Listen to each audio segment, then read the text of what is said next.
Shalom. Ya, kita akan membuka satu bagian firman Tuhan. Tema kita hari ini, Ia telah mengutus aku. Dari Yesaya pasal 61 ayat 1 sampai dengan ayat yang ketiga. Mari kita membaca bersama-sama. Yesaya pasal 61 ayat 1 sampai dengan ayat yang ketiga. Demikianlah firman Tuhan. Kita baca sama-sama. 1, 2, 3. Roh Tuhan Allah ada padaku, karena Tuhan telah mengurapi aku. Ia telah mengutus aku untuk menyampaikan kabar baik kepada orang-orang sengsara dan merawat orang-orang yang remuk hati, untuk memberitakan pembebasan kepada orang-orang tawanan dan kelepasan dari penjara kepada orang-orang yang terkurung, untuk memberitakan tahun rahmat Tuhan dan hari pembalasan Allah kita, untuk menghibur semua orang yang berkabung di Sion, untuk mengaruniakan kepada mereka perhiasan kepala sebagai ganti abu, minyak untuk pesta sebagai ganti kain kabung, nyanyian puji-pujian sebagai ganti semangat yang pudar, supaya orang menyebut mereka pohon tarbantin kebenaran yang ditanam Tuhan untuk memperlihatkan keagungannya. Demikianlah pembacaan Alkitab kita pada hari ini. Yang berbahagia ialah mereka yang mendengarkan firman Tuhan dan yang memeliharanya dalam kehidupan sehari-hari. Bapak Ibu Saudara, hari ini kita masuk di seri terakhir dari rangkaian Didaskalia atau rangkaian pengajaran dari GKRI DC. Dan diharapkan Bapak Ibu Saudara sudah mengikuti mulai dari tema tentang keesaan Tuhan sampai dengan tema hari ini tentang Roh Kudus dan misi. Ada setiap bagian di situ, ada kristologi, ada tentang Alkitab, ada tentang apalagi Roh Kudus dan sebagainya. Ada tentang misi hari ini. Jadi semua tolong diikuti. Nanti puji Tuhan ada beberapa yang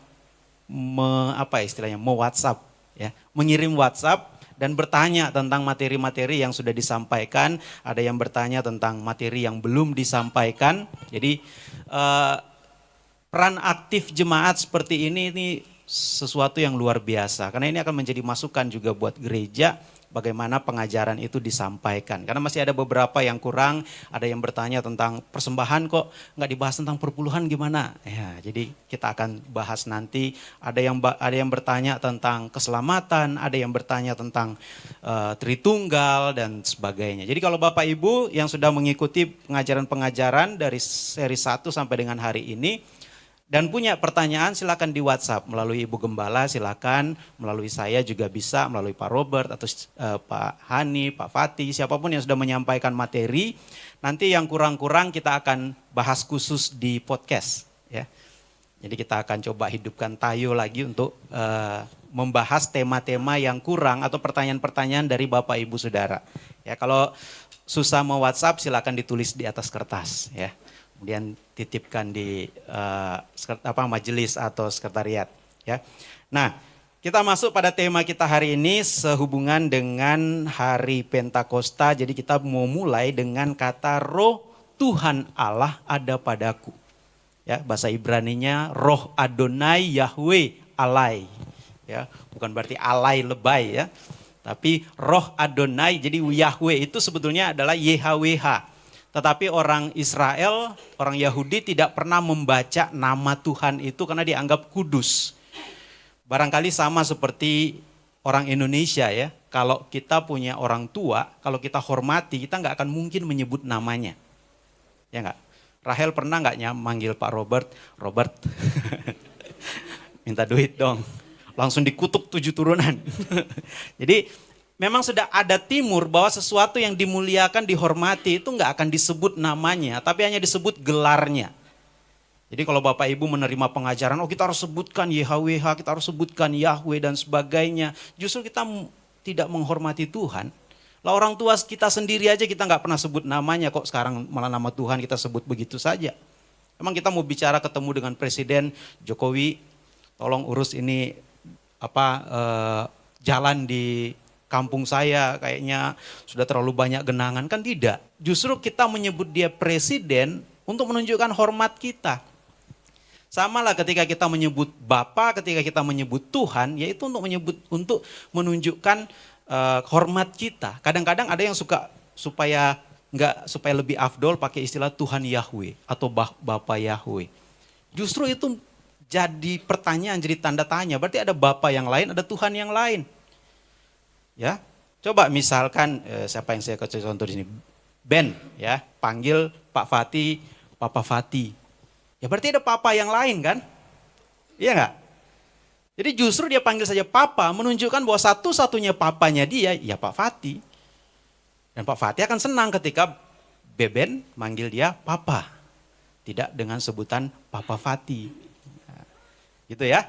Jadi ketika kita menyebut Tuhan itu dengan gelar Tuhan, atau orang Yahudi kalau dalam ibadah menyebut Adonai, kalau di sehari-hari mereka menyebut Hashem, Hashem itu artinya sang nama, itu karena mereka sangat menghormati, mengagungkan nama ini.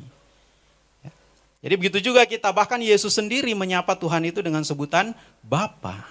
Simple sekali untuk menunjukkan kedekatan sekaligus hormat ketundukannya kepada Tuhan. Jadi nggak usah ribet-ribet dengan pengajaran-pengajaran, ya harus Yahweh dan sebagainya. Tidak. Memang di dalam Alkitab dituliskan Yod He Waw He, Yahweh, YHWH.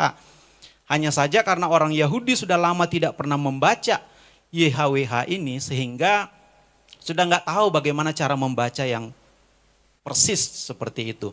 Bahkan kalau kita lihat huruf Ibraninya dikasih vokal itu E dan I. Jadi kalau dibaca Yehwi sebetulnya ya. Ya tapi vokal ini sebetulnya adalah tanda vokal yang diberikan kepada Adonai. Sehingga dibacalah Adonai. Ya. Itu sudah menghormati. Kalau orang Indonesia ya udah baca aja Tuhan atau sapa saja Bapa. Itu ya. Jadi di sini dikatakan bahwa roh Tuhan atau ruah Adonai ada padaku, alai.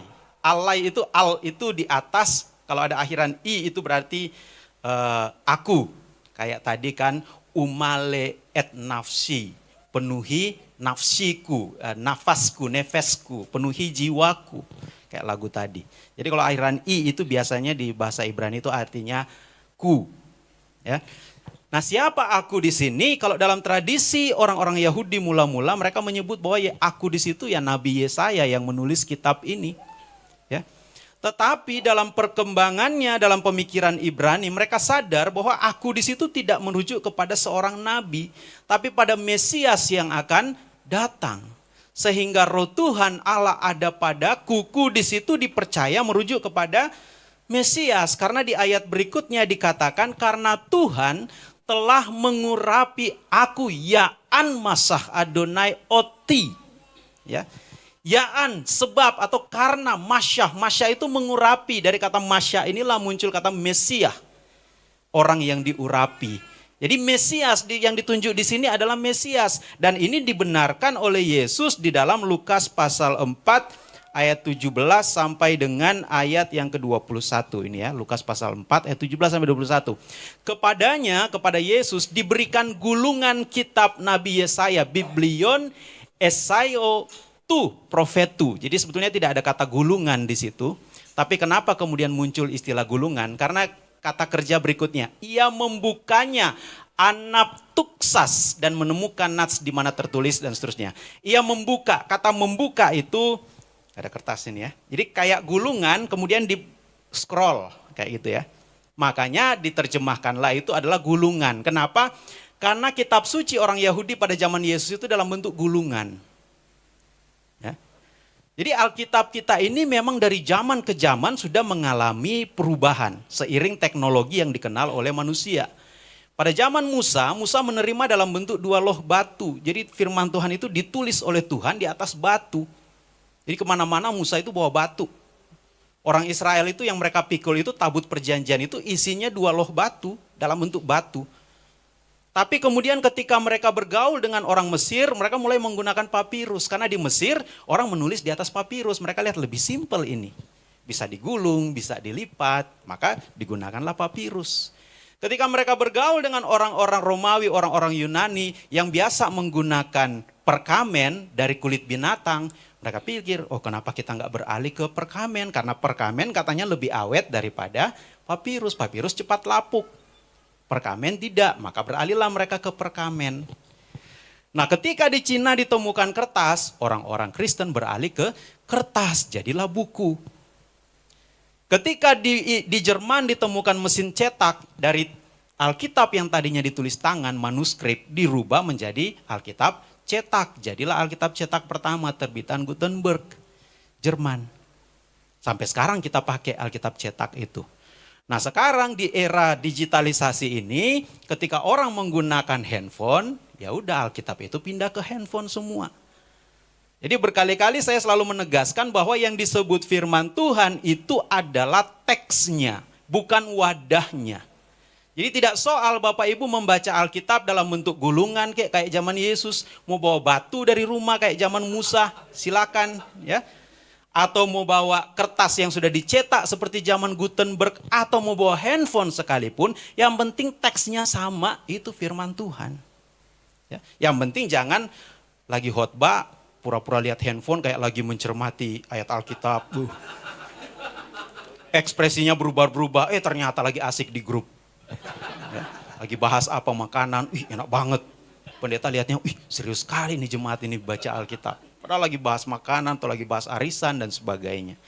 Ya. Yang penting kita fokus kepada firman Tuhannya. Firman Tuhan itu bisa dalam wadah apa saja. Nanti ke depan ada teknologi apa lagi, mungkin kontak lens yang katanya bisa ditempel di mata, nanti muncul di situ teksnya, ya terserah. Teknologi bisa berubah dalam berbagai bentuk. Jadi kita nggak usah alergi soal bentuknya, yang penting isinya. Ya, karena percuma juga kita pakai Alkitab kertas tapi isinya beda-beda. Ada yang sudah robek, ada yang sudah ini, ya mending kita pakai yang sudah digital. Ya, gitu ya. Jadi kalau digital kan kemana-mana pasti dibawa. Bapak Ibu lagi di bus, tinggal buka ayat Alkitab, lagi kesulitan tinggal cari, apalagi kalau di perangkat digital kan bisa search. Coba kalau di Alkitab kertas bisa nggak search? Nggak bisa kan? Ya. Jadi sangat terbantu dengan teknologi digital. Jadi saya tidak anti dengan Bapak Ibu mau pakai handphone, pakai kertas, pakai batu, ya. Mau pakai kain, ya silakan saja. Yang penting Alkitab. Ya. Dan sebaiknya gunakan Alkitab yang resmi terbitan Lembaga Alkitab Indonesia. Karena ada beberapa aplikasi di handphone yang ternyata beberapa ayatnya hilang. Jadi jangan sembarangan download. Sebaiknya download yang punya Lembaga Alkitab. Saya tidak di-endorse oleh Lembaga Alkitab, tapi siapa tahu mereka nonton kan. Nah itu, jadi kepadanya diberikan gulungan kitab Nabi Yesaya, ia membukanya dan menemukan nats di dalamnya. Ia menutup, nah ayat 20, ia menutup gulungan itu memberikannya kembali kepada petugas. Petugas itu siapa? Kalau di dalam tradisi orang Yahudi, kalau ibadah itu ada yang namanya Khasan. Ya bukan Hasan, Khasan. Khasan itu adalah pemimpin liturgi. Jadi kayak worship leadernya. Jadi kalau di tradisi bait suci, tradisi sinagog, yang pegang kitab suci itu Khasan. Kayak kalau Bapak Ibu sering ibadah di GPIB atau di Gemim gereja-gereja Protestan gitu. Kan kalau pendeta masuk itu kan bukan pendeta yang bawa Alkitab, tapi majelisnya nanti di depan dikasih. Ya, makanya saya kalau khotbah di gereja begitu, saya harus bawa Alkitab asli. Ya bukan Alkitab asli, ini juga asli sebetulnya. Ya. Alkitab kertas. Karena kalau saya buat tabletnya dipegang sama majelis. Habis ibadah dibalikin ke majelis. Ya kan nggak mungkin saya titipkan Alkitab tablet ini. Jadi Alkitab kertas dikasih, karena itu adalah istilahnya ada liturgi, ada teologinya. Teologinya bahwa yang menyampaikan firman Tuhan itu adalah orang yang dipercaya oleh jemaat. Karena majelis itu mewakili jemaat. Dia dipercaya oleh jemaat untuk memberitakan firman Tuhan. Sehingga jemaat harus mendengarkan. Karena itu seperti utusan jemaat untuk memberitakan firman Tuhan. Nah itu ada tradisi dari tradisi Yahudi. Sama, Yesus juga diberikan kitab oleh Hasan tadi. Lalu dia baca, dia sampaikan kebenaran firman Tuhan. Jadi itu ya. Lalu kemudian kalau kita lihat di ayat yang tadi, di situ dikatakan dan menemukan nats di mana tertulis. Kenapa tidak disebut aja di Yesaya pasal 61 dan sebagainya? Karena zaman Yesus belum ada pasal, belum ada ayat. Makanya Bapak Ibu tidak usah fanatik ya dengan ayat dan pasal. Karena ayat dan pasal itu kadang-kadang beda. Ada yang menggunakan ayat dan sistem ayat dan pasal pakai punyanya Amerika, United Bible Society. Tapi ada juga yang pakai punyanya Eropa. Dan itu kadang-kadang beda. Makanya kadang-kadang kita kan apalagi di Mazmur tuh kadang beda ayatnya. Karena yang satu pakai UBS, yang satu pakai Lembaga Alkitab Eropa. Indonesia sepertinya mengikuti Eropa karena kita kan Belanda yang bawa kekristenan. Jadi kita ngikut Eropa. Kita kalau ke Eropa ayat-ayat kita sama. Tapi kalau ke Amerika kadang-kadang suka beda-beda. Ya, itu nggak masalah, itu cuma penomoran supaya kita mudah menghafal dan mengingatnya. Baru pada abad ke-13 pasal dan ayat itu dimasukkan dalam Alkitab. Jadi lebih dari 10 abad orang Kristen itu baca Alkitab itu nggak ada pasal, nggak ada ayat. Bayangin ya. Betapa dipermudahnya kita zaman sekarang. Udah ada pasal, udah ada ayat. Jadi kalau bugem mau baca ayat gampang sekali. Mari kita buka Matius 1 ayat 1. Gampang Bapak Ibu. Yesus waktu itu mau baca Yesaya aja, di situ dikatakan dia menemukan nas yang ada tertulis.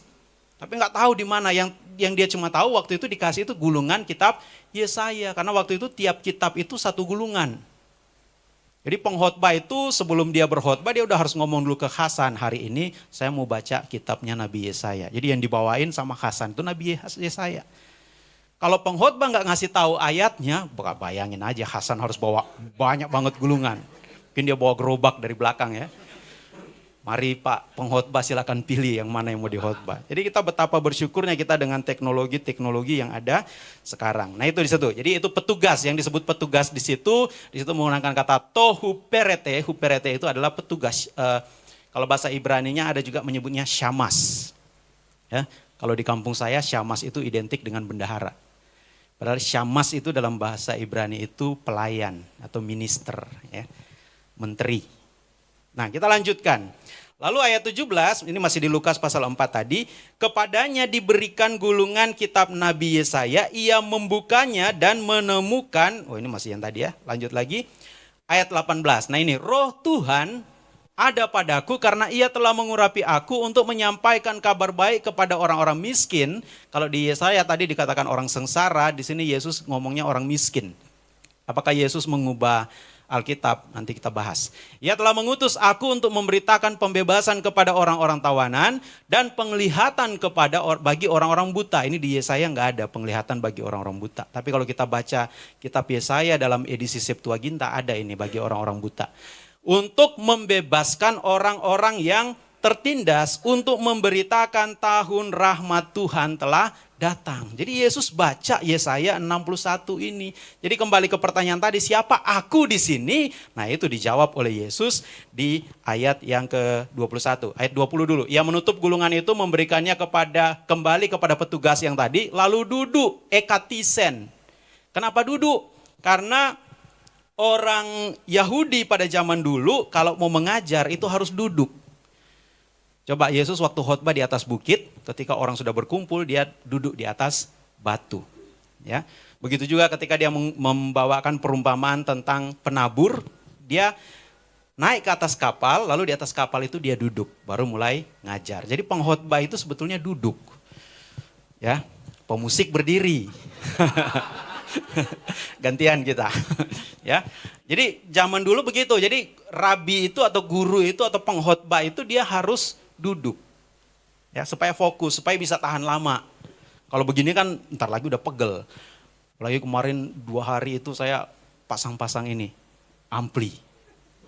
Pasang ampli ini dua ampli di belakang karena di Kopilas tukang tiba-tiba menelpon menghubungi Pak Hani, tolong alat-alat musik disingkirkan. Baru kali ini kita diperintah sama tukang. Ya. Karena kami mau hancurkan. Waduh, gawat ini. Mau tiangnya itu mau dicabut, apa sih namanya itu? Itulah HPL itu loh yang suka terkelupas itu mau dibikin lebih cantik lagi. Jadi Bapak Ibu nanti kita ibadah ke Kopilas sudah berubah. Kiblatnya juga udah nggak, mungkin udah beda arah itu ya.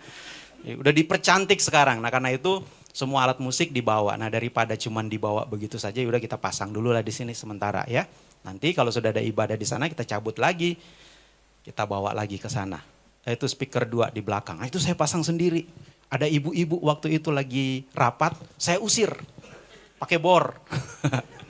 Nah, karena harus bor dinding kan, saya usir, saya hidupin aja bornya, kabur semua ke depan sama ibu gembala. Ya.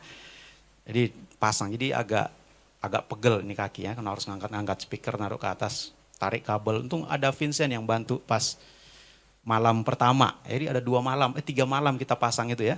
Malam pertama dibantu sama Vincent dari jam 9 ya Bu Gem. 9 apa jam 10 sampai jam 5 subuh. Karena kan dia jurusan elektro, mana Vincent? Vincent kan jurusan elektro. Jadi saya berharap dia tahu kabel, tahu solder, tahu ngukur ini. Ternyata dia bilang, Om Yosi, Incen lihat aja ya. Sambil belajar. Ya udah kau berdoa aja deh. Nggak lama tiba-tiba dia bilang, Om Yosi, Vincent mau kuliah jam 7. Jadi jam 4 lewat dia harus naik ke atas. Saya bilang, oh ya udah pergilah dengan damai sejahtera dan berdoalah. Jadi saya lanjutkan sampai jam 5, pokoknya sampai terang lah di depan baru saya naik karena siangnya kita harus ke Persekutuan Gereja Indonesia Wilayah DKI, PGIW DKI Jakarta, ada urusan administrasi dan sebagainya. Jadi kita siangnya ke sana. Jadi sempat tidur sebentar, pulang dari sana kita ke rumah duka, ya. Kami GKRI Diaspora Kopilas turut berduka, turut berbelasungkawa atas berpulangnya almarhum Bapak Aldentua Siringo-Ringo. Semua jemaat pasti kenal, karena dulu ketika kita masih mencari dana untuk, sampai sekarang masih cari dana sih. Masih sedang mencari dana untuk pembelian ruko ini, beliau yang waktu itu membantu dengan kita menggelar konser etnik Batak di Gandaria City. Wah, timnya itu komplit, saurdotnya kan. Sampai kita undang 100 orang yang datang 200 orang. Ya.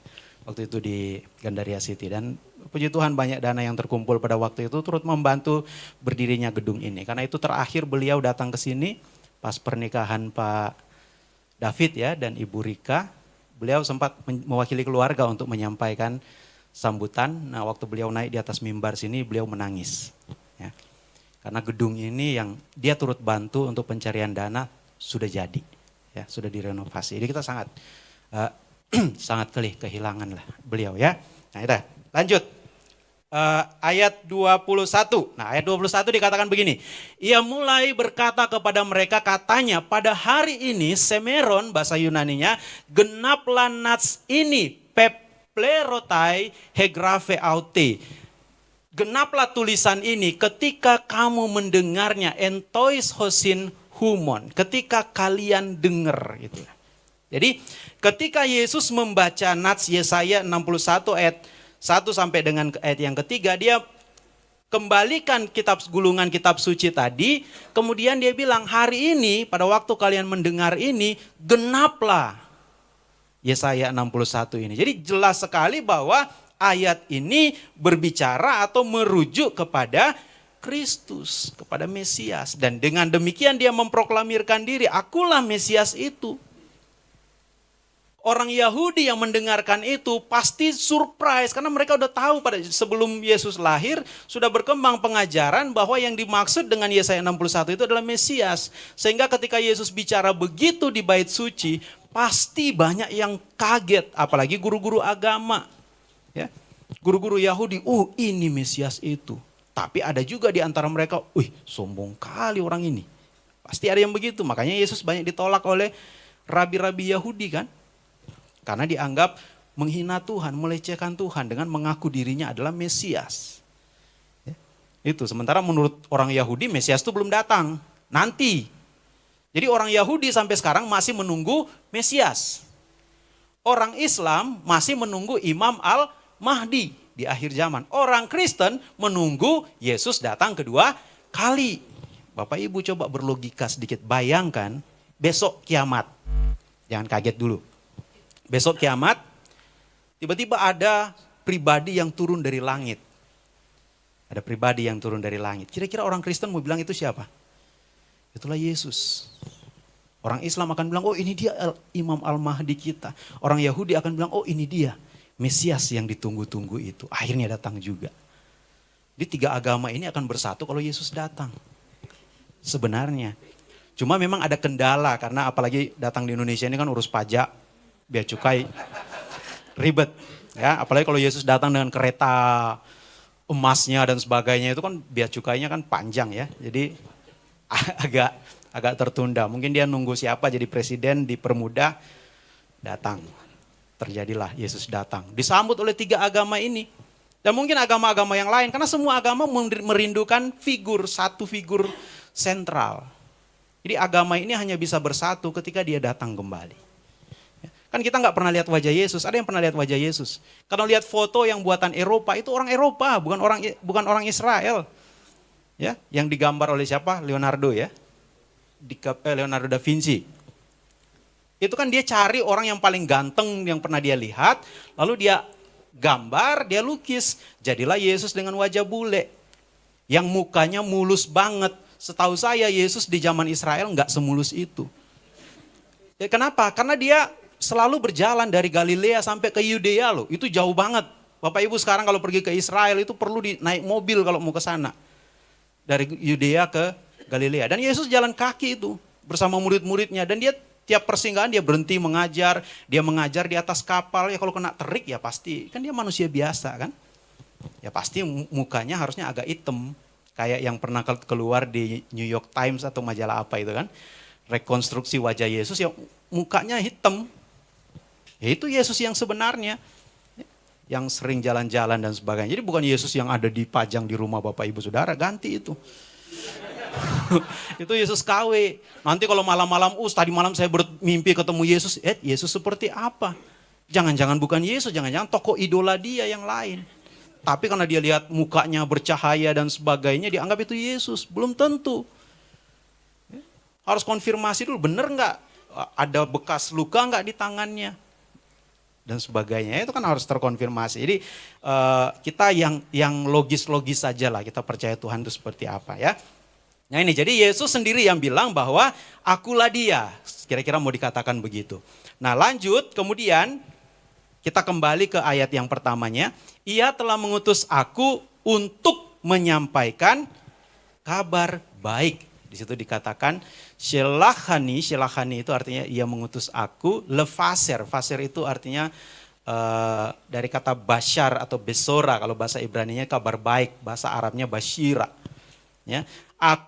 Ia telah mengutus aku untuk menyampaikan kabar baik. Jadi Roh Kudus itu, Roh Allah itu ada di dalam diri Yesus karena ada misi yang harus Yesus jalankan, yaitu menyampaikan kabar baik, memberitakan kabar baik. Di dalam bahasa Yunaninya di situ diterjemahkan kata euangelisaste, menginjili.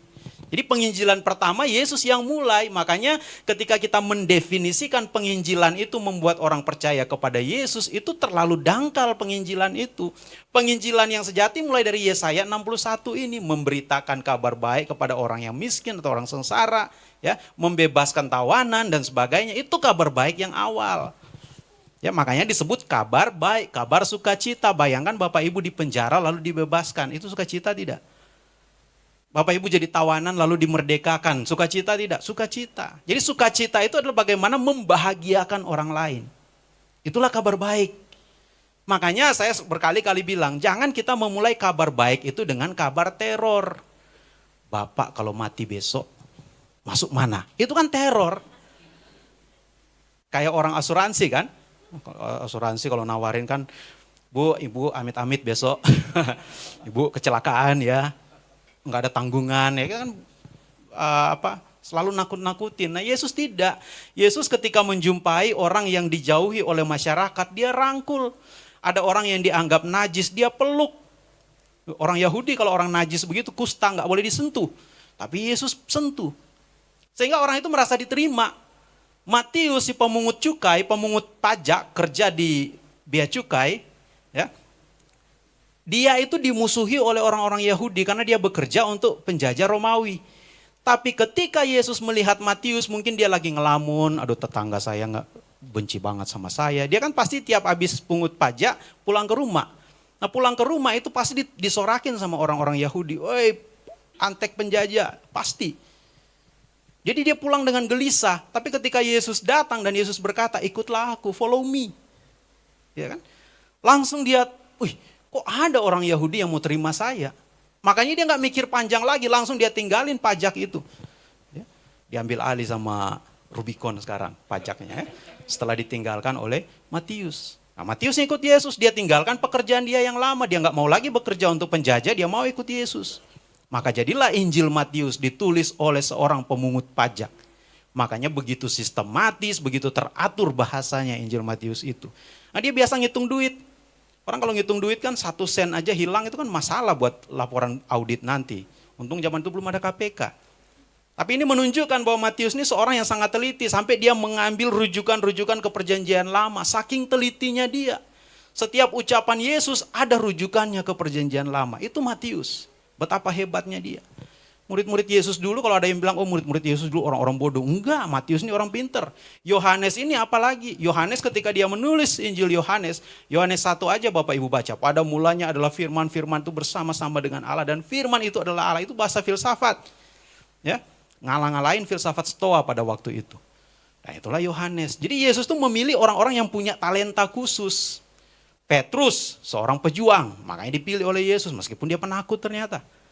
Ya kan? Berani banget sampai Yesus bilang salah satu di antara kalian akan menyerahkan aku. Oh dia berani bilang, oh saya nggak akan, bukan saya itu dia bilang, bukan karakter saya. Biasa orang yang suka frontal begitu, biasanya karena menutupin ketakutan sesuatu. Petrus begitu, ketika Yesus lagi di sidang, mungkin dia lagi ngintip-ngintip ya, udah kapan nih sidang selesai ya. Lalu ada orang menyapa dia, engkau kan bagian dari orang yang sedang diadili itu. Langsung Petrus bilang, no, bukan aku. Ya, langsung menyangkal Yesus 3 kali sampai disadarkan oleh ayam. Bayangkan Tuhan bisa pakai apa saja, ayam aja bisa dipakai Tuhan untuk menegur kita. Kami aja yang pendeta kadang-kadang ditegur oleh kucing. Ya, kalau kucing masuk ke gereja lagi kotor, oh dia tambah kotorin. Tuh dia ingatkan, bersihin. Ya. Banyak cara Tuhan menegur kita. Jadi nggak harus melalui melalui orang per orang. Bileam ditegur oleh keledai. Keledai. Ya, itu. Nah, Lukas pasal 4 ayat 14 sampai 15. Dalam kuasa Roh kembalilah Yesus ke Galilea, ia mengajar di rumah-rumah ibadat di situ. Jadi ketika Yesus dituntun oleh Roh, digerakkan oleh Roh, dia menjalankan misinya. Kan misinya waktu itu sudah pernah saya sampaikan kan, mengajar, menyembuhkan orang yang sakit dan sebagainya. Itu misi dia. Nah ini misi itu digerakkan oleh Roh Kudus. Jadi orang kalau sudah dipenuhi oleh Roh Kudus, tandanya hanya satu, dia mau menjalankan misi. Kalau orang dipenuhi Roh Kudus, tandanya cuma hanya berbicara dalam bahasa yang tidak kita mengerti, itu terlalu kecil Roh Kudus itu. Ngapain Roh Kudus ngomong nggak jelas begitu, nggak ada grammarnya. Bukan itu, tanda seseorang dikuasai Roh Kudus ketika dikatakan kamu mau nggak menjalankan misi ini? Oh saya mau. Oh itu penuh Roh Kudus. Roh Kudus itu akan menggerakkan kita. Jadi bukan menjadi pribadi kita. Karena Paulus kan bilang bahasa roh itu kan untuk pribadi, bukan untuk diibadah. Karena harus ada yang menafsirkan. Tapi kasih, nah itu untuk semua. Makanya Paulus bilang karunia Roh Kudus itu haruslah untuk membangun jemaat. Jadi bersyukurlah Bapak Ibu kalau punya karunia membangun jemaat. Bapak Ibu yang melayani lewat ibadah itu membangun jemaat. Bapak Ibu bayangkan musik tadi kan begitu gegap gempita. Kita memuji Tuhan, menyembah Tuhan sampai terbawa suasananya. Itu kan membangun spiritual kita. WL, singers. Bayangkan kalau WL dan singers kita nyanyinya tadi gak ada senyum-senyumnya. Semuanya cemberut. Terus tiap lihat kita langsung buang muka. Wah lama-lama kita lagi menyembah Tuhan. Gak enak lihat ke depan. Ujung-ujungnya keluar. Ya. Gak enak ibadah di sini. WL-nya kayak gitu. Penata layan, bayangkan kalau penata layan nyambutnya langsung bilang, Shalom, masuk. Nggak ada senyum-senyumnya, nggak ada ininya, pokoknya masuk. Udah mau tutup ini ruang ibadah. Kan nggak bisa seperti itu kan. Ya. Cara kita membangun jemaat itu macam-macam. Nggak harus jadi pengkhotbah, nggak harus jadi majelis, nggak harus jadi pemusik, nggak harus jadi WL singers. Tapi dengan talenta yang Tuhan kasih di kita gunakan untuk membangun jemaat. Itu sudah karunia Roh Kudus. Nanti kita akan bahas lebih spesifik tentang karunia-karunia Roh Kudus itu. Nah, sekarang kita bicara Pentakosta. Kenapa? Karena hari ini kita merayakan Pentakosta. Pentakosta ini sebetulnya bukan hari raya orang Kristen awalnya. Pentakosta ini adalah hari raya orang Yahudi yang disebut Shavuot. Shavuot itu dalam bahasa Ibrani itu artinya minggu-minggu. Ya, dari kata Shava itu artinya 1 minggu, 1 pekan, 7 hari. Karena Kata syafa, sefa itu dalam bahasa Ibrani artinya 7. Ya, angka Ibrani itu kan mirip dengan bahasa Arab. Ahad, Itsnin, Salasa, Arba'ah, Khamisa, Hamisa itu 5. Dan seterusnya sampai 7 itu shefa. Shefa sama dengan bahasa Inggris adalah 7 ya. Shefa itu 7. Jadi Shavuot itu adalah 7 kali 7, 49. Nah dalam tradisi orang Yunani menghitung hari itu tidak menghitung dari hari besok, tapi menghitung dari hari sekarang. Maka mereka menghitung bukan 49 hari, tapi 50 hari. Makanya jadilah Pentakosta. Pentakosta itu dalam bahasa Yunani artinya 50. 50 hari dihitung dari Paskah. Makanya disebut hari ke-50. Itulah yang disebut Pentakosta. Ini tradisi orang Yahudi. Untuk apa tradisi ini? Kalau orang Yahudi merayakan Pentakosta itu pertama hari penuaian. Keluaran 23 ayat 26, coba kita baca. Kau peliharalah, nah ini orang Batak yang menerjemahkan Alkitab. Kau peliharalah, ya. Kayak tadi kita mengangkat pujian bahasa Jawa, tapi logatnya yang saya dengar dari belakang Batak banget. Bahasa Timur banget ya. Gusti Sai Sanget, Gusti Sai Sanget, nah, ini baru dia. Jawa rasa Batak, Jawa rasa Kupang, ya. Jadi logatnya logat Timur, tapi lagu yang dinyanyikan lagu Jawa. Ya, itulah keanekaragaman ya. Jadi sama ini Alkitab kita ini penerjemah kita yang tahun 74 banyak kan orang Batak, ya. Makanya bahasanya Batak banget. Kau peliharalah itu, peliharalah juga hari raya menuai Hakatsir bahasa Ibraninya, yakni menuai buah bungaran dari hasil usahamu menabur di ladang. Jadi Pentakosta itu adalah hari penuaian. Orang Yahudi merayakan itu dengan penuaian hasil pertanian. Nah, ketika masuk dalam zaman murid-murid, dia bukan lagi menuai tanaman, tapi dia menuai jiwa. Sehingga banyak orang dari berbagai negara mengerti bahasa yang digunakan oleh murid-murid. Jadi bukan bahasa roh sekali lagi yang dipakai murid-murid pada waktu Pentakosta. Karena jemaat yang hadir pada waktu itu tiba-tiba bilang, kami orang Asia kok bisa ngerti bahasanya. Bahkan ada orang Arab. Berarti ada murid di situ yang ngomong pakai bahasa Arab. Nah sekarang kita jadi anti bahasa Arab. Ya. Padahal di hari Pentakosta bahasa Arab ada. Nah ketika murid-murid berbahasa Arab, bahasa apa yang dia pakai? Ya bahasa Arab. Assalamualaikum. Ya. Ana mau cerita tentang, ya kan? Dia pasti pakai bahasa Arab. Dia menyebut Tuhan itu ya Allah.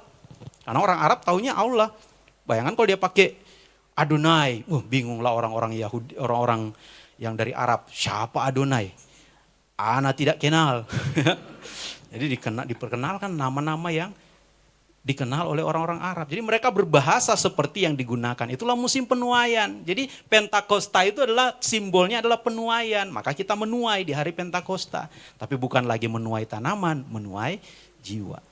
Bapak Ibu nanti pulang setidaknya sampai di rumah ada 1 jiwa yang dituai.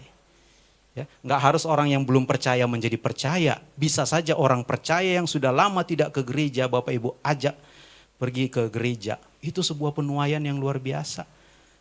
Kata Alkitab, kalau 1 orang berdosa bertobat, sorga bersorak-sorai. Kita bikin sorga bersorak-sorai. Ya. Kita bikin sorga berpesta dengan mencari 1 jiwa saja. 1 keluarga 1 jiwa, coba. Minggu depan kita harus bobol di ruangan sebelah. Ya. Karena kalau 1 keluarga 1 jiwa. Tapi kalau 1 keluarga tidak ada jiwa yang dihasilkan, ya berarti kita belum dipenuhi Roh Kudus. Standar Roh Kudus itu aja sih. Kita terbeban atau bukan terbeban. Pak Nik gak suka pakai istilah terbeban. Kita terpanggil, bukan terpanggil juga. Kita dipanggil untuk memberitakan kabar baik. Jadi orang yang sudah lama gak bergereja, ayolah ke gereja. Ya, besok Yesus datang. Ya, jangan kayak gitu ya, itu teror namanya ya. Jadi bilang aja, kamu hari ini kelihatannya lagi kusut banget.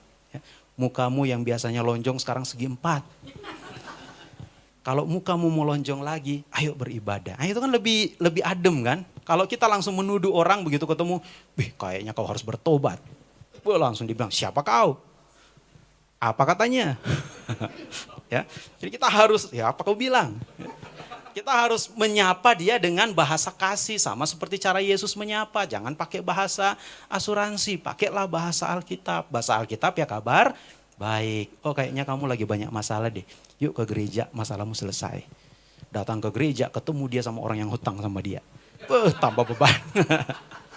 Ya, jadi makanya kalau kita bergaul itu ya bergaullah dengan baik ya, mencerminkan karena kita adalah surat-surat yang tertulis ya, kesaksian yang terbuka ya. Itu ya. Jadi makna pertama dari Pentakosta itu adalah Hag Hakatsir, hari penuaian, hari raya penuaian. Yang kedua, bagi orang Yahudi Pentakosta adalah hari peringatan turunnya Taurat. Ya, kalau orang Islam punya Nuzulul Quran, nah orang Israel juga punya turunnya Taurat, yaitu ketika Taurat diberikan kepada hukum pertama diberikan kepada Musa dalam bentuk 2 loh batu di Gunung Sinai. Nah itu, jadi Taurat adalah hasil dari kehadiran Allah, simbol kehadiran Allah itu adalah dengan Taurat. Nah ketika kita menjadi percaya, gereja itu kan tidak lagi hidup berdasarkan Taurat. Meskipun waktu lalu saya bilang bahwa Taurat itu menyelamatkan. Karena Paulus sendiri bilang Taurat itu rohani. Hanya saja siapa yang sanggup ngikutin Taurat. Taurat itu aturannya banyak, ada 613 mitzvah. 613 perintah dan larangan. Panjang sekali. Dan itu harus kita ikuti. Cara pakai baju, pelihara jenggot. Makanya jenggot saya sama Bugem dibilang jangan dipotong. Biar sesuai dengan Taurat. Ya. Karena Taurat itu menyelamatkan ya bapak-bapak, kalau udah tumbuh jenggotnya tolong dipelihara. Ya Pak Robi ya, kita sama ya. Jangan dipotong, biarkan dia bertumbuh. Karena Amsal bilang jenggot itu adalah simbol dari kebijaksanaan. Yes. Tapi banyak orang yang berjenggot nggak ada bijaksana-bijaksananya ya. Nah ini jadi diberikannya Taurat. Nah di dalam Perjanjian Baru, Taurat itu tidak lagi dalam bentuk kitab seperti tradisi Yahudi. Nah kita lihat 2 Korintus 3 ayat 3.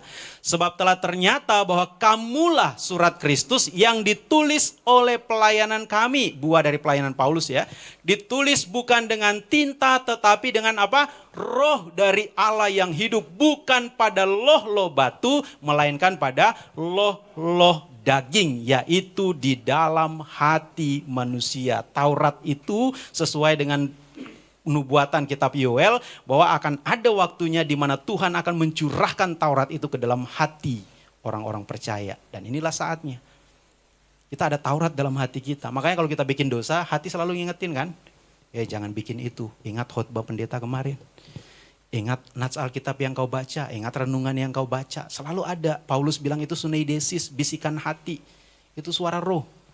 Ketika kita menipu suami kita atau menipu istri kita, pasti ada Roh Kudus berbicara dalam hati kita. Kamu jangan gitu, ntar kamu kayak di sinetron-sinetron. Ya. Jujurlah apa adanya. Itu dia mendorong kita ketika kita melakukan kesalahan kepada orang yang kita kasihi. Pasti Roh Kudus akan mengingatkan kita, minta maaf. Tinggal bagaimana kita mau bergerak enggak, ngikutin Roh Kudus atau ngikutin maunya kita. Kalau kita ngikutin Roh Kudus ya udah kita datang. Pak, Ma, minta maaf ya. Tadi saya sudah bikin salah. Saya sudah mengecewakan kamu, ya. Meskipun mungkin kita belum tahu kesalahan kita, tapi ketika kita minta maaf itu sebuah hal yang luar biasa. Itu kita digerakkan oleh Roh Kudus. Nah itu, jadi loh-loh daging kita ini digerakkan oleh Roh Kudus. Nah kembali ke nats yang kita baca tadi. Ia telah mengutus aku untuk menyampaikan kabar baik kepada orang-orang miskin. Nah ini tadi, menyampaikan kabar baik itu dalam bahasa Yunani diterjemahkan euangelisastai, menginjili. Jadi inilah yang disebut dengan menginjili, memberitakan Injil. Dijelaskan di situ, memberitakan kebebasan kepada orang-orang tawanan, penglihatan bagi orang-orang buta. Ini di Lukas pasal 4 ya. Untuk membebaskan orang-orang yang tertindas, untuk memberitakan tahun rahmat Tuhan telah datang. Itu penginjilan. Jadi ketika kita membantu orang-orang yang membutuhkan perlindungan, kita sedang menginjili dia. Meskipun kita sedang tidak berbicara tentang Yesus, tapi kita sedang menghadirkan Kristus. Beda menyampaikan Kristus dan menghadirkan Kristus. Dan menghadirkan Kristus jauh lebih penting daripada sekedar bicara tentang Kristus. Karena menghadirkan Kristus itu berarti kita menyampaikan pengampunan. Menghadirkan Kristus berarti kita menyampaikan kabar sukacita. Menghadirkan Kristus berarti kita membantu orang yang kesusahan. Mungkin karyawan kita ada yang kesusahan, kita bantu. Itu sudah menghadirkan Kristus. Sehingga ketika dia bertobat nanti, kesaksiannya adalah saya bertobat karena bos saya. Wah itu luar biasa. Padahal kita nggak pernah cerita kepada dia tentang Yesus. Loh bagaimana kamu bisa bertobat, saya nggak pernah cerita tentang Yesus. Karena Bapak baik, karena Ibu baik. Dan saya nggak pernah ketemu bos seperti ini. Asisten rumah tangga kita mungkin, saya nggak pernah ketemu tuan dan nyonya rumah yang seperti Bapak dan Ibu. Yang suaminya begitu mengasihi istrinya, istrinya begitu mengasihi suaminya, anak-anaknya terdidik dengan baik. Itu kesaksian yang luar biasa. Jadi kesaksian yang sejati itu dimulai dari diri kita, dari sikap kita, cara kita ngomong, cara kita marah pun ada aturannya. Dalam Alkitab kan, jangan sampai matahari terbenam masih marah. Ya, Yesus bilang sebelum matahari terbenam, kita sudah reda. Boleh marah ya marah aja, Yesus juga pernah marah kok, dia sampai banting-banting meja malahan. Tapi langsung reda. Karena kalau nggak reda itu berarti kita nggak dikuasai Roh Kudus. Jadi gampang saja mengukur Roh Kudus ada dalam diri saya enggak. Ukur dulu dengan kemarahanmu. Kalau kemarahanmu masih berseri seperti ikatan cinta, nah itu berarti Bapak Ibu tidak dikuasai oleh Roh Kudus. Kesalahan yang lama suka diungkit-ungkit. Ya, ada nggak suami istri yang suka begitu? Gawat. Suaminya siapa itu? Ya, jadi harus mulai membatasi diri. Kalau ada dosa-dosa istri saya yang saya masih ingat sampai detik ini, mulai detik ini katakan tidak. Wah, katakan saya hapuskan semua dosa-dosamu yang lama. Jadi ketika mau marah lagi, ada yang mengingatkan, ingat dulu dia pernah bikin kamu begini. Lupakan, forget it. Lihat ke depan. Gimana kita mau mengarahkan keluarga kita supaya terus dipimpin oleh Roh Kudus. Dosa-dosa masa lalu tinggalkan. Ya. Jadi jangan diingat-ingat dosa-dosa masa lalu karena itu yang paling menjatuhkan kita. Sama lah ketika peristiwa Sodom dan Gomora kan. Dibilang jangan lihat ke belakang. Tuhan mau kita fokus ke depan. Karena kalau kita lihat ke belakang, Sodom itu udah terlalu hancur. Tapi istri Lot melihat ke belakang, jadilah dia tiang garam. Karena bagi Tuhan tidak layak orang yang terlalu sering mengungkit-ungkit masa lalu. Gak pantas untuk didiami oleh Roh Kudus. Lupakan masa lalu. Semua kita punya masa lalu yang jelek. Semua kita. Gak mungkin di antara kita semua ini 100% masa lalunya itu baik semua. Tercatat baik. Banyak berantakannya. Berapa kali kita menyakiti istri kita, berapa kali kita menyakiti suami kita, berapa kali kita menyakiti anak-anak kita. Terlalu banyak kalau diingat-ingat. Tapi pandanglah ke depan. Dengan Roh Kudus kita akan memperbaiki semuanya. Kalau kita melihat ke belakang, arah kita jadi nggak jelas di depan. Kan begitu ya? Coba Bapak Ibu kalau lagi bawa mobil, lihat di spion, terus tiba-tiba nabrak busway di depan. Buang! Karena terlalu sering lihat ke spion. Orang di belakang itu nggak ngancam kita, ancaman kita ada di depan. Maka kita perlu bersama-sama dengan Kristus, melihat ke depan. Bukan berjalan di belakang Kristus, tapi berjalan bersama Kristus. Kan Yesus, Alkitab bilang begitu, Immanuel, Allah beserta dengan kita. Tuhan itu tidak berjalan di depan kita. Kayak cerita kancil dan singa. Zaman dulu kan singa itu di depan, jadi kancil ditakutin. Itu cerita dongeng, cerita Alkitab. Yesus berjalan bersama-sama dengan kita. Sampai ada perumpamaan ketika dia melewati badai di pinggir laut, dia lihat cuma ada satu jejak di situ, ya kan? Tadinya 2 jejak, tiba-tiba dilihat tinggal 1 jejak. Lalu dia bilang kepada Tuhan, Tuhan kenapa engkau tinggalkan aku ketika badai? Lalu apa kata Tuhan? Itu bukan jejakmu, itu jejakku ketika sedang menggendong kamu. Baik sekali Tuhan. Banyak masalah kita hadapi, sakit, penyakit, masalah ekonomi, masalah keluarga. Kalau kita selesaikan sendirian gak kuat kita. Bergantung pada logika kita saling menyalahkan satu dengan yang lain itu akan terjadi. Tapi kalau kita berserah kepada Roh Kudus akan bilang lupakan dulu yang lalu. Start dari nol, mulai dari nol, kembali ke titik nol. Kita mulai yang baru. Ya, kalau perlu panggil pendeta, yuk kita peneguhan lagi pernikahan kita. Ya. Kalau nggak puas peneguhan di Kapel Alfa, ayo kita ke Kana sana, Israel. Ya. Peneguhan kembali pernikahan di sana, supaya diteguhkan kembali. Nah ketika diteguhkan itu kita start dari nol. Ya, kemarin kita ngobrol-ngobrol dengan kaum pria, kaum ibu pada cerita kan. Ternyata banyak yang menikah tidak melewati masa konseling pranikah. Kalau Bapak Ibu di sini ada yang menikah tidak melalui konseling pranikah, segera temui Ibu Gembala bilang, Bu Gem, saya mau ikut konseling pranikah. Meskipun sudah menikah, jadi konseling pasca nikah. Ya. Post merit konseling. Ya. Karena itu penting sekali. Komisi Perempuan kemarin sampai usulkan kalau perlu kita ada ibadah pasutri. Dulu kita pernah bikin di Hope ya, ibadah pasutri. Tapi kalau ibadah pasutri kan kadang kita nggak berani jujur ya. Pengen cerita kejelekan suami, entar jadi gosip, ya kan? Pengen cerita kejelekan istri, entar jadi gosip. Jadi lebih baik ya udah private aja dulu dengan Bugem. Ayo kita konseling keluarga. Kita mulai lagi dari nol. Tapi jangan tiap minggu mulai dari nol. Kapan bergeraknya? Ya, tapi harus mulai. Keluarga itu penting karena keluarga itu adalah fondasi yang paling besar, paling kuat. Di dalam Alkitab Kejadian dimulai dengan Tuhan membentuk keluarga. Wahyu berakhir dengan mempelai. Keluarga selalu yang disoroti. Nabi-nabi banyak yang jatuh karena keluarga, entah anaknya, entah istrinya, entah suaminya, entah keluarga sekitarnya. Keluarga itu sentralnya.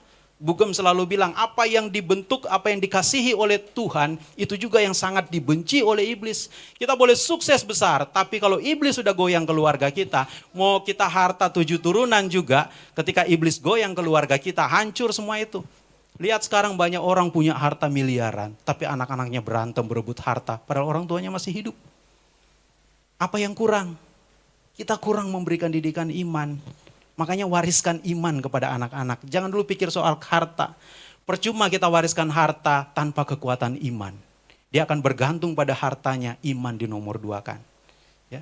Tapi kalau kita wariskan iman, ketika kita punya harta yang berlimpah, kita gak akan khawatir mewariskan kepada anak cucu kita. Karena imannya kuat. Hatinya ada di dalam imannya, bukan pada harta kita. Bahkan mungkin ketika kita kasih harta kita, dia akan bilang, entar dulu mah. Mama masih hidup, masa udah mau wariskan harta. Dia gak akan fokus pada harta, dia akan fokus pada kasih kita sebagai orang tua. Maka wariskanlah iman, jangan wariskan harta dulu ya. Itu penting sekali. Nah kemudian untuk menjalankan misi ini maka diperlengkapilah kita dengan karunia. Karunia Roh Kudus. Di sini disebutkan di Roma pasal 12. Sebetulnya ada juga di 1 Korintus, tapi saya melihat Roma pasal 12 ini bicara tentang karunia yang inti. Jika karunia itu adalah untuk bernubuat, baiklah kita melakukannya sesuai dengan iman kita. Jangan suka bernubuat bohong-bohongan. Oh tahun 2024 orang Kristen akan jadi pendeta. Biar followers atau subscriber di YouTube-nya aja banyak. Gak bisa begitu. Apa yang ada dalam iman kita sampaikan.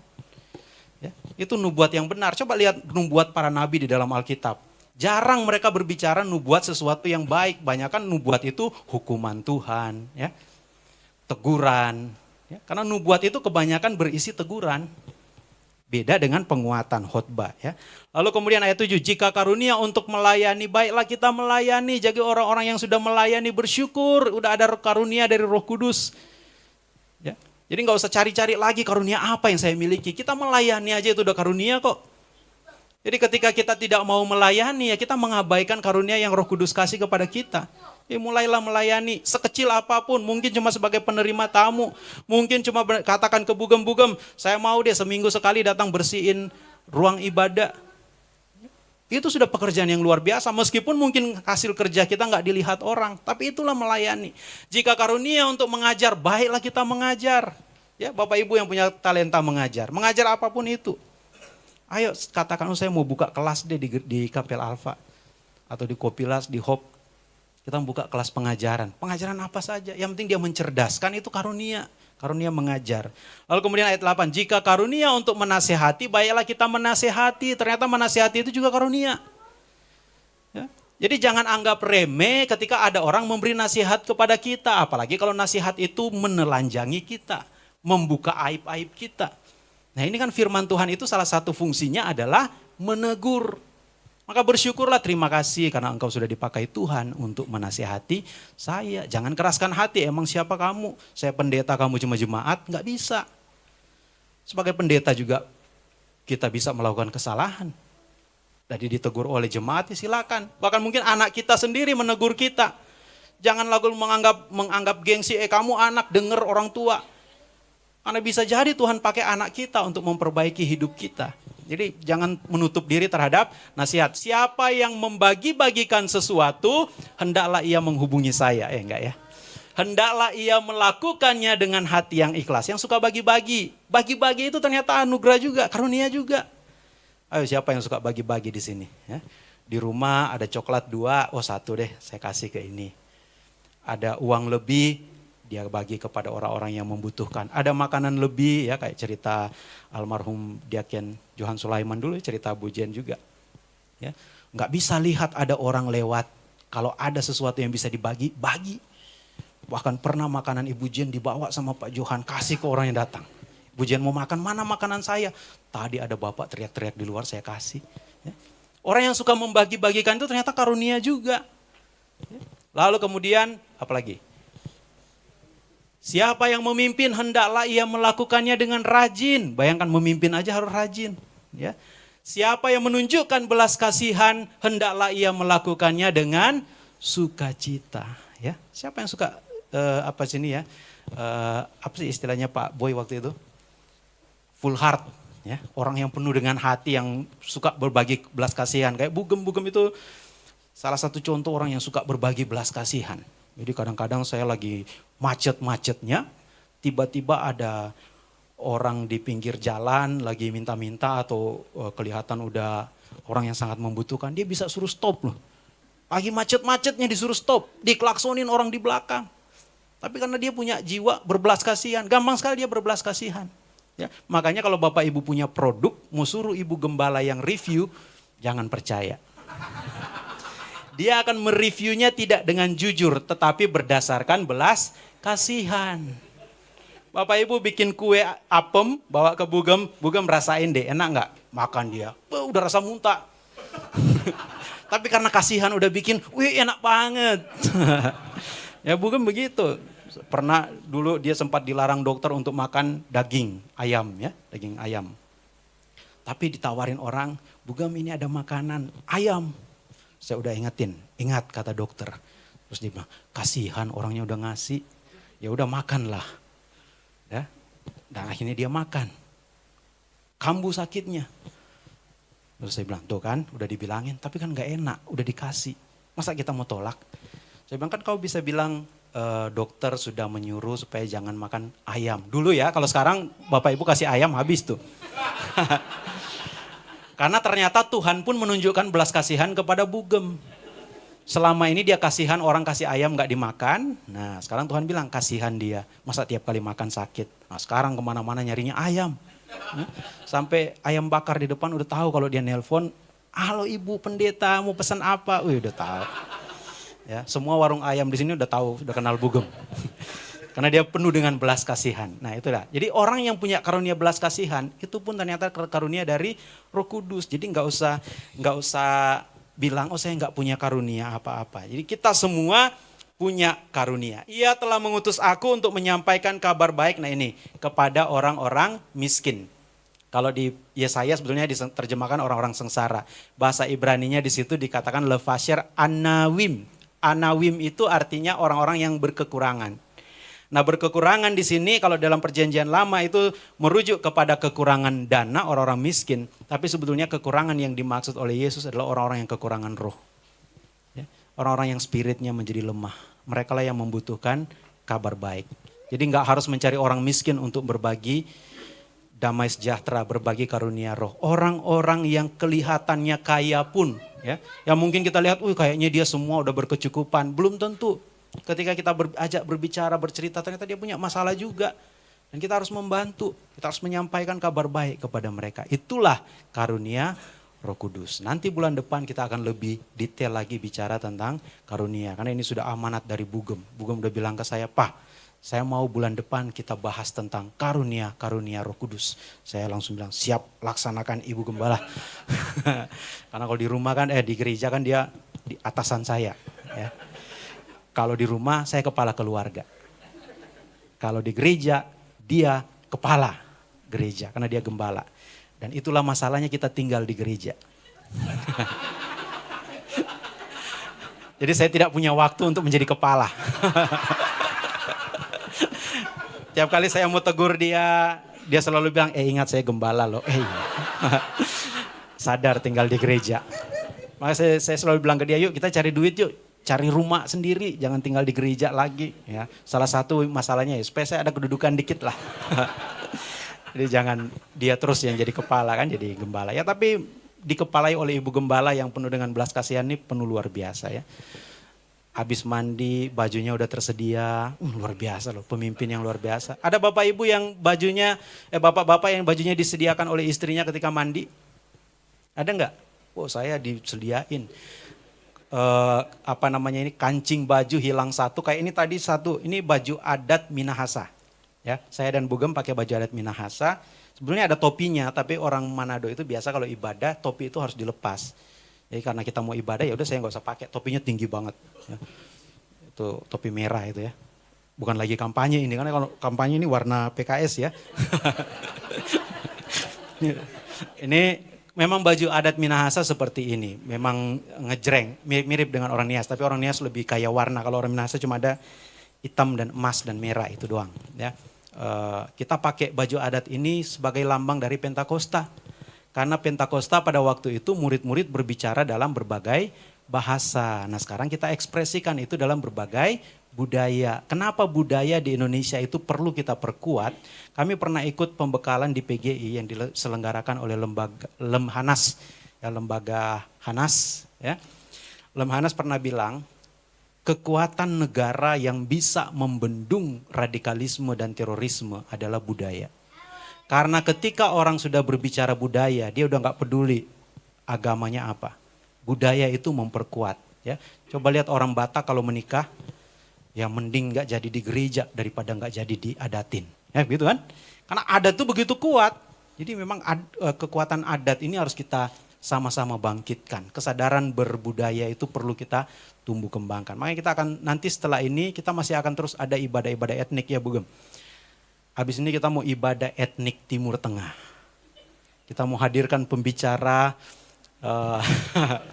dari, kalau nggak dari Israel, dari Arab Saudi. Jadi Bapak Ibu siap-siap nanti berbusana Arab Saudi yang bapak-bapak pakai gamis. Jadi dibalik pakaiannya ya. Biasa ibu-ibu yang pakai gamis, nanti bapak-bapak pakai gamis.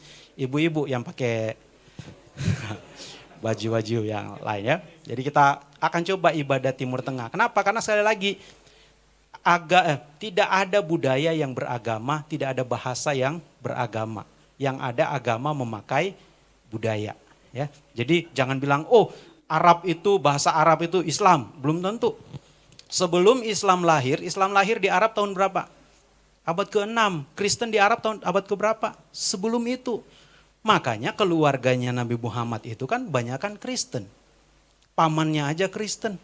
Istrinya aja Kristen. Ya. Diceritakan gak mereka menikah secara apa? Kan gak ditulis di dalam Al-Quran. Tapi kita logika aja. Namanya orang Kristen. Bahkan keluarganya Nabi ini, kemarin kami sempat ngobrol-ngobrol dengan Abu Yusuf Roni cerita tentang itu. Karena beliau adalah saksi mata pada waktu itu ya. Pada waktu zaman Nabi dulu. Nah, jadi cerita. Jadi pada waktu Muhammad itu menikah dengan orang Kristen, itu berasal dari keluarga ahli kitab. Ahli kitab itu adalah orang-orang yang baca Alkitabnya, nggak bisa lewat. Baca Alkitab itu harus sampai khatam. Sehingga ya itu dia punya keluarga yang sangat agamis. Maka jadilah Nabi itu punya keluarga, istri, pamannya, beragama Kristen. Sehingga ada yang bilang jangan-jangan Nabi Muhammad itu adalah penginjil di Arab. Ada yang bilang begitu loh. Ya. Karena dia banyak berbicara tentang Yesus. Coba baca Al-Quran. Lebih banyak siapa yang disebut? Nabi Isa. Nabi Isa lebih banyak disebutkan daripada dia sendiri. Kurang apa? Bahkan Nabi Isa disebut sebagai yang terkemuka di akhirat dan di dunia. Luar biasa sebetulnya. Makanya cobalah belajar, Bapak Ibu belajar bahasa Arab. Kita mulai dengan ibadah etnik bahasa Timur Tengah. Kita padukan bahasa Arab dengan bahasa Ibrani. Jadi kayak kan kita udah berapa kali kan menyanyikan lagu Ibrani kayak tadi. Boruah Elohim. Meti waktu nyanyi dia cuma berhenti di boru. Boru. Karena dia cuma taunya boru. Jadi dia nggak terusin ahnya kelewatan. Harusnya kan boruah Elohim. Umale et nafsi. Yang dia ingat cuma boru-borunya aja. Jadi kita cobalah belajar lagu-lagu bahasa Ibrani. Bukan untuk memaksa kita kembali ke bahasa Ibrani. Tapi belajar bahasa itu penting. Ya, supaya kita belajar Alkitab juga lebih mudah. Sehingga kalau saya kayak tadi baca ayat-ayat ada bahasa Ibraninya, Bapak Ibu udah terbiasa. Dan justru jadi tidak terbiasa kalau baca Alkitab tidak bahasa aslinya. Kalau perlu nanti kita kembali doa kita pakai bahasa Yunani. Kopilas awal-awal kan pakai bahasa Ibrani ya. Doa pembukaannya itu Tefilah Hapatha dulu, Kopilas pertama kali waktu di ruko nomor 5. Yang Beshem Elah Harahamim itu Hapatha versi 1.0. Ada versi titik 2-nya jadi Beshem Eloah Harahman Harahimim itu versi 2. Versi satunya Beshem Elah Harahamim itu dulu di Kopilas begitu. Berkat itu disampaikan oleh almarhum Pak Timotius itu dulu yang oh tuh Bugam aja hafal, saya udah enggak. Ya. Kasih karunia dan damai sejahtera dari itu kan bahasa Yunani. Nah, kenapa kita enggak? Supaya lebih kayak Roh Kudus itu udah di depan mata kita gitu. Kalau kita berbahasa, daripada berbahasa roh lebih baik berbahasa Ibrani dan berbahasa Yunani. Ya, kita cobalah. Kalau perlu kita ibadah bahasa Arab. Ya. Kami dulu di Apostolos pernah ibadah bahasa Arab. Ya. Pernah baca Injil tilawat. Namanya tilawatil Injil. Ya, jadi kita dulu lagunya? Bisolawati abainal kidisin. Itu bahasa Arab Injil. Ya kita pernah ke Jawa Timur, Pondok Pesantren Lirboyo. Waktu itu saya dengan Bugam satu angkatan kita pergi ke sana, studi banding. Lalu kemudian kita disuruh pimpin doa sama ustadznya. Jadi habis diskusi antar agama, kita disuruh pimpin doa. Ya kita pakai doa Abana latifi samawati liyatakodasi asmuk dan seterusnya. Begitu selesai di ujung-ujungnya semua santrinya bilang amin. Ustadznya langsung bilang bahasa sana, bahasa orang, kalau orang timur kan ngomongnya ceplas-ceplos ya kayak Gus Dur apa gitu. Terus ustadznya bilang, "Kalian tahu enggak artinya?" Santrinya geleng-geleng kepala. Ini kalau ada persembahan masuk ada bunyi dia. Bapak Ibu yang mau kirim persembahan lebih baik lewat sini ada bunyinya. Jadi tambah semangat untuk melanjutkan khotbah. Enggak, bukan itu maksudnya. Jadi kita ada dengan santri-santri itu yang mereka belajar bahasa Arab tapi ternyata enggak ngerti.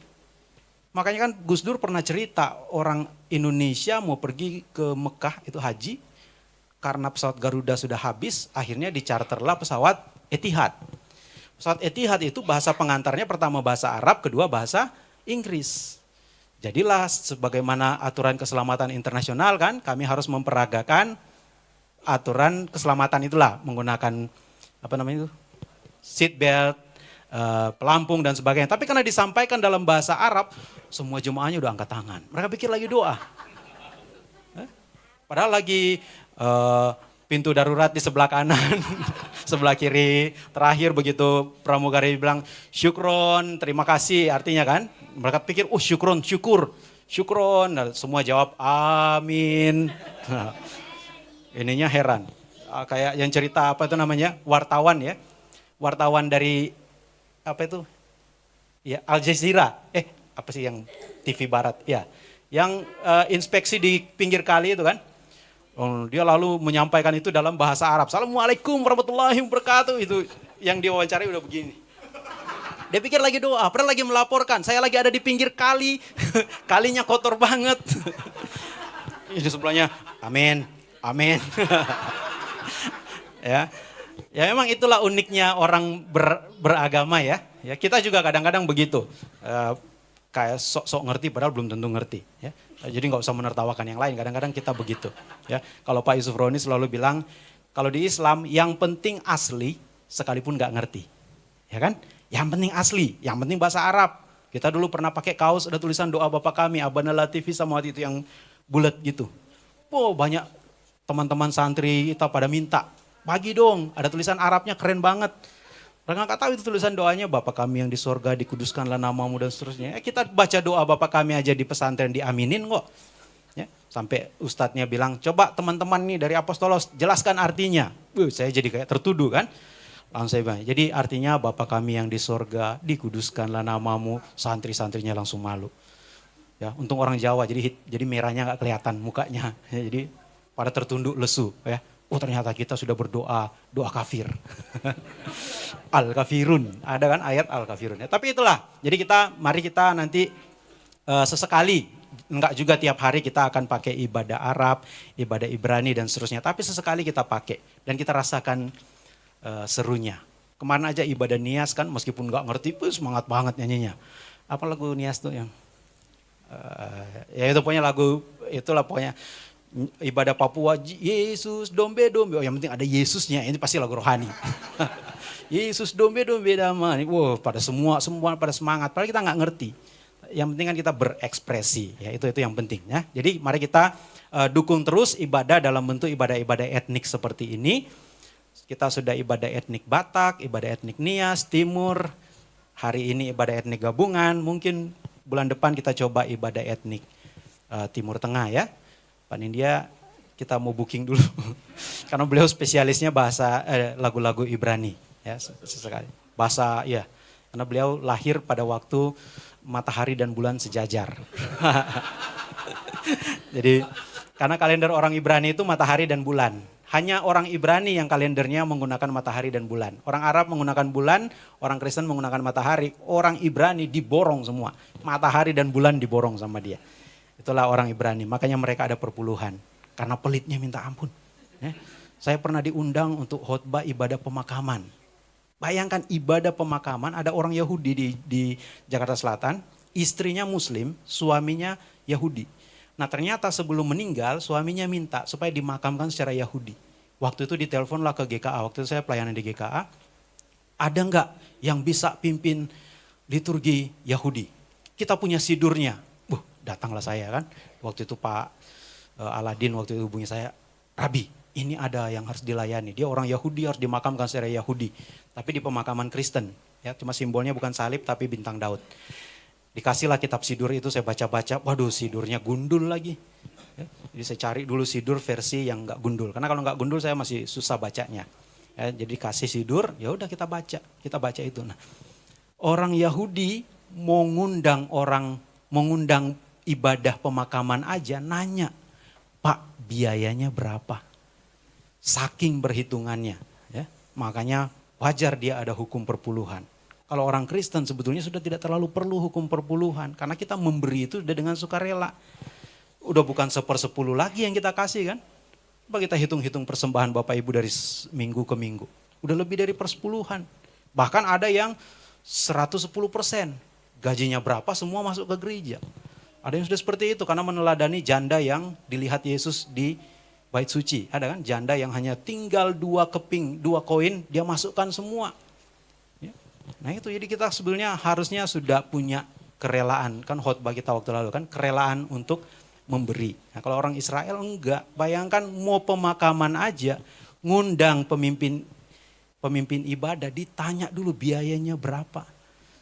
Saya bilang nggak usah dipikirin soal itu. Yang penting bapaknya dimakamkan dulu. Karena orang Yahudi itu tidak boleh terbenam matahari, jenazahnya masih di peti. Harus segera dimakamkan. Saya bilang begitu ke keluarganya. Anak-anaknya masih Yahudi semua. Tinggalnya di Pondok Indah. Tapi tetap ditanya, Pak kalau bapak nggak menyebutkan angka. Woi, bayangkan mau pemakaman aja kita masih ngitung-hitungan harga. Bapak nggak nyebutkan angka, kami akan cari yang lain. Waduh, nggak mungkin juga saya bilang, ya udah cari aja yang lain deh. Saya bilang seikhlasnya keluarga aja deh. Nggak bisa Pak, harus ada angkanya. Iya beneran serius. Nanti ada saksinya Pak Aladin Sirait itu yang di GKA. Saya sampai akhirnya suruh Pak Aladin, Bapak deh yang nelpon ngasih angka. Jadi beliau yang ngasih angka ke keluarga ini. Karena kalau enggak mereka nggak mau terima. Coba Bapak Ibu kalau ngundang Bugem, pernah nggak nanya Bugem berapa digit? Kan enggak. Dan itu udah jadi komitmen kita juga. Kalau ibadah pemakaman itu kita tidak akan menerima persembahan kasih dalam bentuk apapun. Kecuali kalau peti matinya mau disumbangkan, ayolah kita bisa pakai untuk yang lain. Tapi dalam bentuk apapun enggak. Karena ini keluarga yang berduka kita perlu hibur. Nah, ulang tahun beda cerita. Ya. Ulang tahun kan bersyukur. Jadi Bapak Ibu harus memberi untuk pekerjaan Tuhan.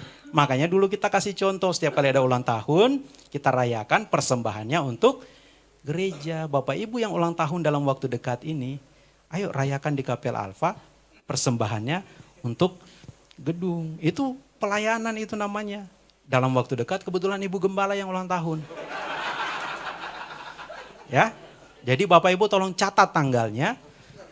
Tanggal berapa? Nah, nanti saya dipecat lagi. Enggak, maksudnya tanggal perayaannya mau kapan kan? Tanggal ulang tahunnya kan tanggal 8, tapi mau rayakannya tanggal berapa? Mungkin tanggal 11, tanggal 12 ya. Nanti disampaikan oleh Ibu Gembala. Nah, wajib datang. Kan Ibu Gembala yang ulang tahun ya. Dan persembahannya seikhlasnya kita kasih untuk menyelesaikan pembayaran dana talangan. Siapa tahu di hari ulang tahun Bugem dana talangan lunas. Amin. Ya, biar kita cari talangan yang baru lagi buat di sebelah. Amin dong, jangan cuma ya amin gitu ya. Jangan lupa yang bilang amin wajib datang ya. Karena amin itu artinya yakin teguh. Jadi kalau sudah ngomong amin tidak datang, terkutuk. Enggak, jangan diambil hati, nanti pulang kepikiran lagi. Aduh, pas dana darurat udah habis lagi, Bugem ulang tahun lagi. Kenapa Bugem ulang tahun minggu kedua, minggu pertama ya kan? Jadi gajinya masih ya jadi panjang. Padahal tadinya saya mau khotbah pendek aja karena kita masih panjang. Acara habis ini masih ada adat dari Papua, dari Timor Leste dan dari sebagainya.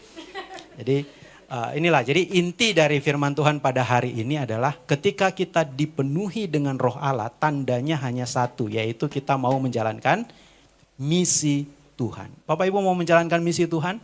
Dan ingat, misi itu tidak harus Bapak Ibu cerita, oh Yesus itu adalah anak Allah dan panjang sebagainya. Ketika Bapak Ibu terbeban untuk membantu, dipanggil untuk membantu orang-orang yang membutuhkan, itu juga sudah misi Tuhan. Makanya kita selalu diajarkan untuk berdiakonia. Mencari jiwa, jangan lupa minggu depan satu keluarga satu jiwa dibawa. Kalau udah susah-susah, ajak aja suami yang jarang ke gereja. Pak, hari ini minggu depan harus hadir karena harus bawa satu jiwa. Kalau enggak nanti mama enggak tercatat namanya di surga. Ya. Bawalah satu jiwa, satu saja. Ya. Hari ini saya lihat ada Pak Yugo ya. Luar biasa, udah lama enggak ketemu. Karena beliau itu yang bikin taman di sebelah, di taman di ruko sebelah itu kan tamannya bagus banget kan. Keahliannya beliau di situ. Ya. Nanti beliau mau pasang taman di sini. Enggak Pak, bercanda, nanti udah enggak datang lagi. Ya, keahliannya beliau di situ dan ya inilah Jemaat GKRI Diaspora Kopilas yang baru pertama kali datang. Selamat beribadah di tempat ini. Yang rindu untuk melayani, segera hubungi Ibu Gembala. Yang sudah lama beribadah tapi belum mendaftarkan namanya, tolonglah diisi. Udah berkali-kali diumumkan, diisi secara online. Data keluarga itu. Tujuannya apa? Supaya kita punya data untuk kita tampilkan hari ulang tahunnya. Nanti ulang tahunnya udah lewat, nggak tercatat. Ya. Jadi tolong diisi dan itu juga perlu untuk kami, kayak kami baru-baru ini ke PGI wilayah DKI itu selalu ditanya jumlah jemaatnya berapa, ada pertumbuhan atau tidak. Itu kan kita perlu laporkan. Ke sinode juga itu diperlukan, sinode selalu minta berapa jumlah jemaat yang bertumbuh. Kalau stagnan kan kasihan Ibu Gembala. Udah penuh dengan belas kasihan tapi jemaatnya nggak bertambah. Ya. Jadi mari kita melaporkan diri, tenang tidak akan dipungut iuran. Ya. Karena mendaftar lalu dipungut iuran, enggak. Tapi terdaftar itu supaya kita tahu jumlah jemaat, jumlah jiwa yang kita layani ada berapa banyak ya. Mari silakan diisi gkridc.com, buka formulir data jemaat, diisi keterangan-keterangan situ nama dan semuanya dan tercatat kita di kitab kehidupan GKRIDC. Ya, kiranya firman Tuhan ini boleh menjadi berkat bagi kita semua. Amin.